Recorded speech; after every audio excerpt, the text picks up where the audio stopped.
दोस्तों, ओम नमः शिवाय। प्रयागराज में आपका स्वागत है। श्रद्धा, आस्था और भक्ति का संगम है कुंभ। इस साल का महाकुंभ बड़ी धूमधाम से चल रहा है।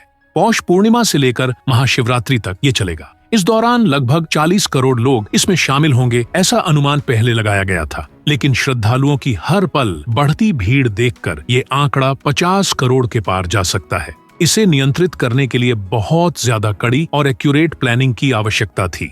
उत्तर प्रदेश सरकार और प्रशासन इसमें सफल होते हुए दिख रहे हैं। पिछले 2 साल से महाकुंभ की तैयारी चल रही थी। कुंभ की पूर्व तैयारी और इसे चलता रखने के लिए टेक्नोलॉजी के साथ मानवीय परिश्रम का भी उतना ही हाथ है। प्रयागराज का कुंभ 3 नदियों के संगम पर होता है, गंगा, यमुना और गुप्त सरस्वती, जिसे त्रिवेणी संगम कहा जाता है। इसीलिए यहाँ पुल यानी ब्रिज बहुत महत्वपूर्ण हो जाते हैं। यहाँ स्थायी स्वरूप के केवल 3 पुल है, जो आम दिनों के लिए पर्याप्त होते हैं, लेकिन कुंभ में होने वाली करोड़ों की भीड़ संभालने में ये सक्षम नहीं है। इससे भगदड़ मचकर आसानी से दुर्घटनाएं हो सकती हैं। इसी को मद्देनजर रखते हुए नदी पर टेम्पररी पुल बनाए जाते हैं, जिन्हें पॉन्टून ब्रिज यानी सरल हिंदी में पीपा पुल कहते हैं, जो कम समय में और कम खर्चे में बन जाते हैं और जरूरत खत्म होने के बाद आसानी से डिसमेंटल किए जा सकते हैं।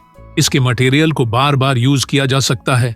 2019 के अर्ध कुंभ में ऐसे 22 पुल बनाए गए थे, तो इस साल 2025 के महाकुंभ में टोटल 30 पॉन्टून पुल बनाए गए हैं। तो चलो साथ में इसे तैयार करते हैं।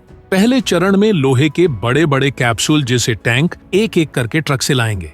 ये अंदर से खाली यानी हॉलो होते हैं। हिंदी में इन्हें पीपे कहते हैं। ये काले रंग के पीपे पानी पर फ्लोट करते हैं। हमारा पुल इसी पर टिका होगा। दोस्तों, वीडियो में हम कोई भी टेक्निकल डिटेल्स जैसे हर मटेरियल की डायमेंशंस, वजन की चर्चा नहीं करेंगे, ताकि इंटरेस्ट बना रहे। तो आगे बढ़ते हैं। अगले स्टेप में इन टैंक्स को आपस में गर्डर से जोड़ेंगे, जिन्हें जुट कहते हैं। सभी टैंक्स को एक के बाद एक बिछाकर इन्हें जोड़ते जाएंगे। बहुत ही मेहनत का काम है दोस्तों। इंसानी हाथ और क्रेन की मदद से इसे अंजाम दिया जाता है।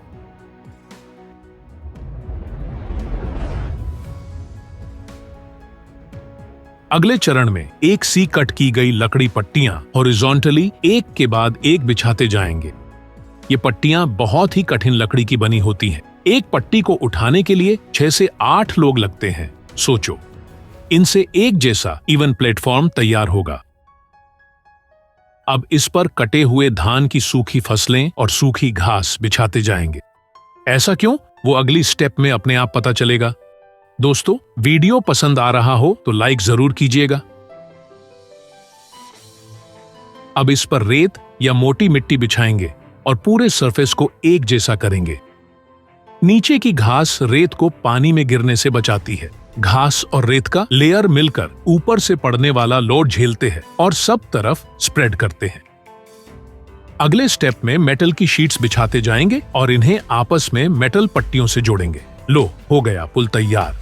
लेकिन काम अब भी अधूरा है साथियों। पानी के प्रेशर से पुल बहकर ना जाए, इसके लिए कुछ करना होगा।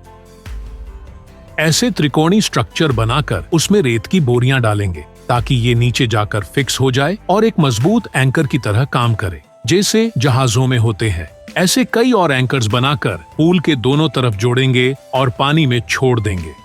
ये हमारे पुल को बह जाने से बचाएंगे और एक जगह पर स्थिर रखेंगे। अब ब्रिज के दोनों साइड सुरक्षा के लिए रेलिंग करेंगे। ऐसे मेटल बार्स को वर्टिकली फिक्स करते जाएंगे। रस्टिंग रोकने के लिए इन्हें पेंट करेंगे। अब इन बार में हाई लोड और टेंशन झेलने वाली वायर डालेंगे, ताकि मजबूती और सुरक्षा मिल सके। लो, हो गया पुल तैयार। इस पर लाइट पोल खड़े किए तो रात के लिए तैयार। स्पीकर लगाए तो प्रशासन की ओर से जरूरी संदेश मिलेंगे। सीसीटीवी लगाएं तो सुरक्षा भी हो गई। है ना कमाल की बात। हर पुल का तात्कालिक नाम और लोड कैपेसिटी नजदीकी बोर्ड पर लिखी है। इन्हीं पर चलकर करोड़ों लोगों की कुंभ यात्रा सफल हो रही है। ये पुल मार्च एंड तक रहेंगे। बाद में इन्हें डिसमेंटल करके अगले साल के लिए रखा जाएगा। आप सोच रहे होंगे, अगले साल के लिए? कुंभ तो अभी है ना? तो जी हाँ दोस्तों, हर साल इसी समय छोटा कुंभ होता है। भारतीय माघ महीने में यहाँ कल्पवास भी होता है। कल्पवास मतलब 1 महीना जो कोई व्यक्ति सन्यासियों की तरह जीवन व्यतीत करना चाहता है, वो यहाँ कुंभ में आकर कर सकता है। ये हर साल होता है। हर 6 साल में अर्ध कुंभ तो हर 12 साल में पूर्ण कुंभ होता है।